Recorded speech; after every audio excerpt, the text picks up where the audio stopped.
আমি অনেক দিন থেকে এই লাইনে কাজ করছি, কিন্তু আমাদের কাছে গ্যাস লাইন কোনো দিন লিকেজ হয়নি।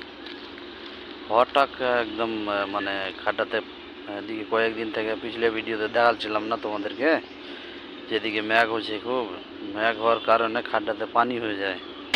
পানি হওয়ার কারণে আর কালকে আমি মেশিন চালিয়েছি, মেশিন আর ওয়ার পানি দিয়ে ও খাড্ডা কিন্তু ফুল হয়ে যায়।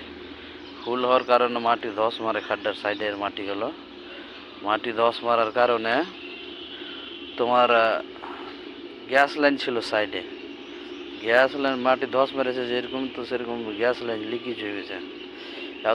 এত কাল থেকে আমি কাজ করছি, অনেক দিন থেকে কাজ করছি এই লাইনে, কিন্তু কোনোদিন আমাদের কাছে গ্যাস লাইন লিকেজ হয়নি। গ্যাস লাইন লিকেজ হওয়ার কারণে সব মানে এক তো হঠাৎ এমার্জেন্সি কি সব ভাগদৌড় মাছিয়ে দিয়েছে। এই যে স্ক্রিনে কোনাতে দেখো আওয়াজ আসছে, पानी जा नहीं रहा, मिट्टी गिर रहा है, इसलिए गैस लाइन लीकेज हो गया है। यहाँ पर पूरा दबा के गैस निकल रहा है।